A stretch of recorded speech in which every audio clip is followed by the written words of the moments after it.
নাম দিয়েছে তারা বিলাস।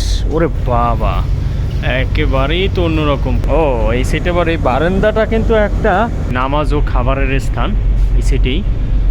বর্তমানে দিনকে দিন কিন্তু এই যে শুভরাজ নয় লঞ্চের। হ্যালো এভরিওয়ান, সবাই কেমন আছেন? আশা করি সবাই অনেক ভালো আছেন, অনেক সুস্থ আছেন।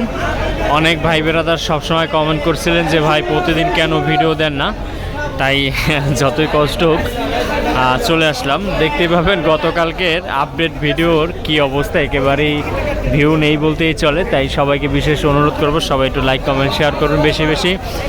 আপনাদের এই ছোটো ভাইকে একটু সহযোগিতা করবেন। যারা অলরেডি লাইক কমেন্ট শেয়ার করতে যাচ্ছেন বা করছেন, সবাইকে অসংখ্য অসংখ্য ধন্যবাদ জানাই। আজকের ভিডিওটা শুরু করছে। আছে দুটি লঞ্চ, আছে শুভরাজ 9, আছে সুরভি 7। দুটি নাম প্রায় সেম, কাছাকাছি হলেও সেম বলতে ভুল, প্রায় ওই যে সুদিয়ে শুরু এভাবেই। তবে দুটি লঞ্চ দুটি কোম্পানির। এই সাইডে সুরভি 7 লঞ্চের মধ্যে সামনে ভালোই যাত্রী দেখতে পাচ্ছি। ওই সাইডে শুভরাজ 9 লঞ্চ। আর চাঁদপুরের যাত্রী কিন্তু বরিশাল থেকে একটু সমস্যা চিন্তা করতে পারেন, তবে কোনো সমস্যার কোনো কারণ নেই, চিন্তার কোনো কারণ নেই। বরিশাল থেকে প্রতিনিয়ত ঢাকা বরিশাল এই নৌ রুটের লঞ্চেও আপনি কিন্তু চাঁদপুর যেতে পারবেন। যেমন আজকে চাঁদপুরে কোনো লঞ্চ নেই, যাচ্ছে কিন্তু দুটি লঞ্চের মধ্যে শুভরাজ 9 লঞ্চের চাঁদপুরের যাত্রী নিয়ে। সেক্ষেত্রে যদি চাঁদপুরের লঞ্চ যেভাবে আপনারা চাঁদপুরের লঞ্চে করে যেভাবে বরিশাল যেতেন যে ভাড়ায়, ঠিক সেম একই ভাড়ার আসলে কোনো আপডেট নেই। ঢাকার এই লঞ্চে গেলেও এখন একই ভাড়া। আপনারা একটু এসে জিজ্ঞাসা করবেন যে চাঁদপুরের লঞ্চ যখন নেই কোন লঞ্চে যাব। আপনারা আসলে কাউন্টার পেয়ে যাবেন। বরাবর ভাড়া 400 টাকা করে বরিশাল থেকে চাঁদপুর। আর ঢাকা বরিশাল এই নৌ রুটের ভাড়া কিন্তু 300 টাকা করে। এসি বা non AC single cabin 1000, double cabin 2000, bike হয়তো 500 টাকা। এগুলো দুটি লঞ্চই সেম থাকে, শুধুমাত্র ডেক শ্রেণীর ভাড়াটা একটু আপ ডাউন থাকে।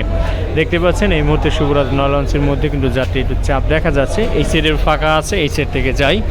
এই লঞ্চটির মধ্যে ঢাকা বরিশাল নৌ রুট সহ চাঁদপুরেরও কিন্তু যাত্রী আছে, যার কারণে যাত্রীটা একটু বেশি এই মুহূর্তে একটু দেখা যাচ্ছে, বেশ ভালো পরিমাণে যাত্রী। এই সাইডে রিভার সাইডটা আজকে একটু ফাঁকা থাকলেও, তবে রিভার সাইড ঘেঁষে কিন্তু যাত্রীরা কিন্তু জায়গা নিয়েছে। দেখতেই পাচ্ছেন যে ভালো পরিমাণে কিন্তু যাত্রী। ও এই সাইড থেকে যে ট্রলারেও যাত্রী আসলো।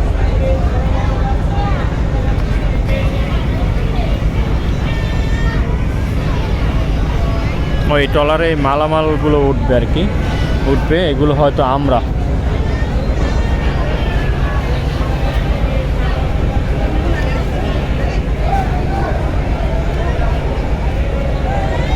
বস্তা ভর্তি আমরা, এগুলো রাজধানীতে যাবে। রাজধানী আমাদের ভাই বেরাদার যারা রাজধানীতে যারা বসবাস করেন, তারা হয়তো একটু অল্প খরচা হলেও আমরা খেতে পারবেন কম, মানে অল্প খরচার মধ্যে। শুভরাজ 9 লঞ্চের পিছন সাইড পর্যন্ত আসলাম। পিছন সাইডের একেবারেই ইঞ্জিন রুম পর্যন্ত কিন্তু ঠেকানো আছে যাত্রীতে। আর শুভরাজ 9 লঞ্চের পিছন সাইডে কিন্তু বাইক নেওয়া হয়। দেখতেই পাচ্ছেন অনেকগুলো কিন্তু বাইক আছে। বাইক এখন বর্তমানে 500 টাকা করেই। এখন সময় যদি বলি, রাত 8টা বেজে 30 মিনিট। একটি লঞ্চ আসলো, ML তাজ 1 বরিশাল ভোলা থেকে এই লঞ্চটি এখন আসলো। আজকে শুভরাজ 9 লঞ্চের দ্বিতীয় তলার ফ্রন্টটা অনেকটাই লাইটিং মনে হচ্ছে। চলুন তাদের বিজনেস ক্লাস সোফা দেখে আসি এই মুহূর্তে কেমন যাত্রী আছে। ও একেবারেই খুব ঠান্ডা, বাহিরেও ঠান্ডা, ভিতরেও ঠান্ডা। বর্তমানে দিনকে দিন কিন্তু এই যে শুভরাজ 9 লঞ্চের বিজনেস ক্লাসের যে তাদের এই যে শেয়ার, এটা কিন্তু দিনকে দিন মানুষের কাছে কিন্তু অনেকটাই ভালোই লাগছে, অনেক পরিচিত হয়ে উঠছে। সবাই কিন্তু এতে ভালোই কিন্তু ভ্রমণ করে। শীতাতাপ নিয়ন্ত্রিত সিসি ক্যামেরা দ্বারা একেবারেই কিন্তু আওতাভুক্ত। আর শিপ অতএব লঞ্চ কিন্তু সিসি ক্যামেরার বাহিরে না, ভিতরেই। নিরাপত্তার এখানে একটা ভালো কিন্তু ব্যাপার আছে। এখানে যাত্রীরা কিন্তু তাদের এই যে ব্যাগ এগুলো রাখার জন্য বক্স সিস্টেম আছে, বেশ ভালোই। শীতাতাপ নিয়ন্ত্রিত চার্জ দেওয়ার সামনে ব্যবস্থা আছে, এই যে সামনে। আর টিভি তো আছেই, সেটা আপনারা সবাই জানেন। মনে হয় না একেবারেই খারাপ না, ভালোই আমি যতটুকু মনে করি। ফোল্ডিংয়েরও ব্যবস্থা আছে, 300 টাকা করে প্রতি জন প্রতি। চলুন এখন একটু সুরভি 7 লঞ্চের ডেক শ্রেণীতে কেমন জায়গা পেলো দেখে আসি। সামনে তো কেবিন কাউন্টারের সামনে তো ভালোই একটা ভিড় দেখতে পাচ্ছি।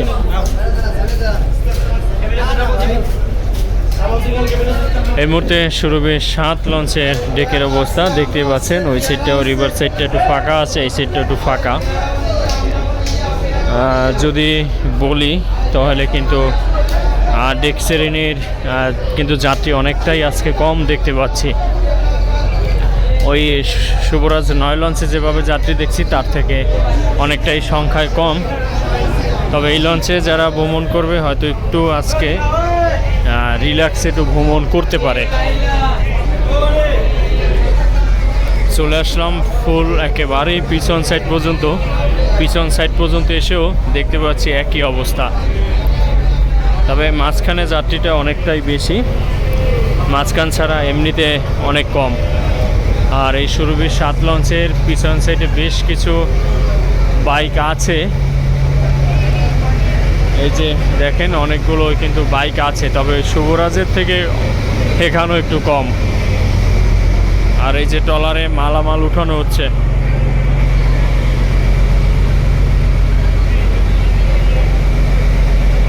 চলে আসলাম সুরভি 7 লঞ্চের বিলাসের কাছে।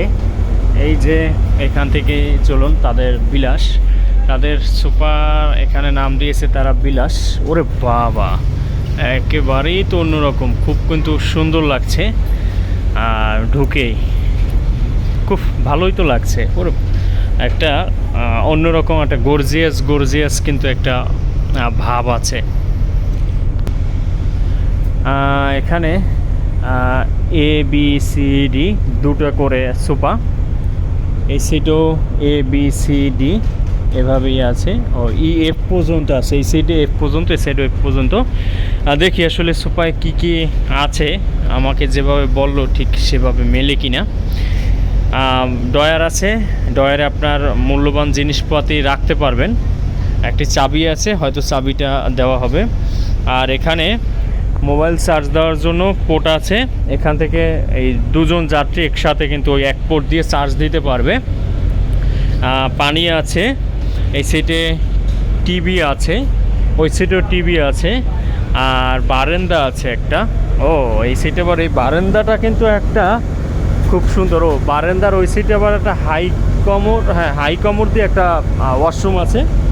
এখানে এই যখন আপনার এই মনে হবে যে সোফা ভালো লাগছে না অনেক সময়, তখন কিন্তু এখানে রিভার সাইডে বসে বসে কিন্তু ভিউটা কিন্তু উপভোগ করতে পারবেন। যেমন এই সাইডে এই যে শুভরাজ 9 লঞ্চের ভিউটা এই মুহূর্তে উপভোগ করছি, ঠিক সেভাবেই একটু দেখি আসলে সুপার বেডটার কী অবস্থা। ও এটা ম্যাট্রেস একটু ভালোই। কি দেওয়া হয়, হয়তো কম্বল হয়তো ভিতরে রাখছে, কারণ শীতাতাপ নিয়ন্ত্রিত। বালিশটা তো অনেক সফট, সফট অনেক। আর এই সাইডে হলো নামাজ ও খাবারের স্থান, এই সাইডেই। ও এটা হলো নামাজের স্থান, ভালোই, খুবই সুন্দর। আর এটা হলো ছোট্ট একটা ডাইনিং স্পেস। ছোট্ট বলতে কি, এটা তো অনেকটাই মনে হয় বড়। ওই সিটে ডাইনিং স্পেসে আছে, মোটামুটি খারাপ না, ভালোই। এখানে বসে আসলে খাওয়াটা সম্ভব, খুবই ভালোই লাগলো দেখে এই সুরভি 7 লঞ্চে তাদের সোফা। কি বলবেন যে ভাই ভাড়ার কথা কেন বললাম না? সুপার ভাড়া কিন্তু প্রতি 600 টাকা করে, ভাই স্মরণ ছিল না।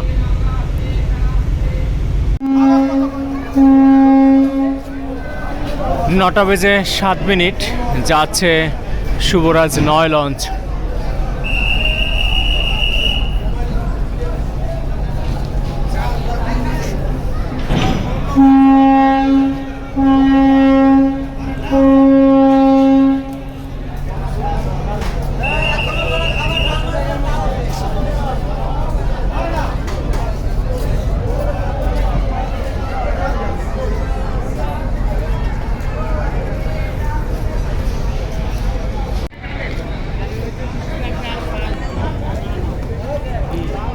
এক গতিতে অনেক দূরে চলে গেল শুভরাজ 9 লঞ্চ।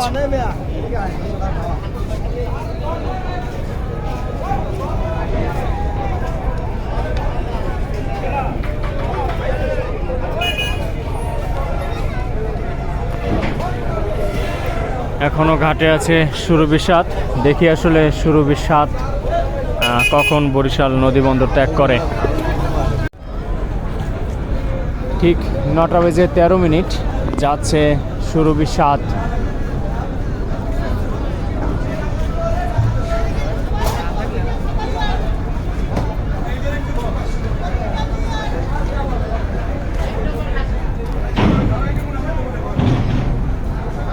লাইট কম থাকলে কি যে সমস্যা হয়।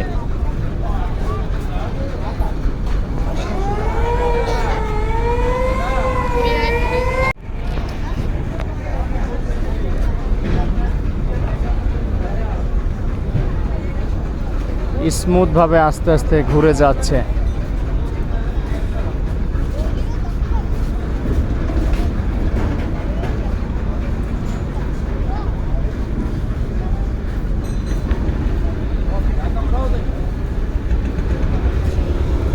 এই সেট থেকেও একটি ছোট লঞ্চ পেলেজ নিচ্ছে ব্যাক গিয়ার দিয়ে।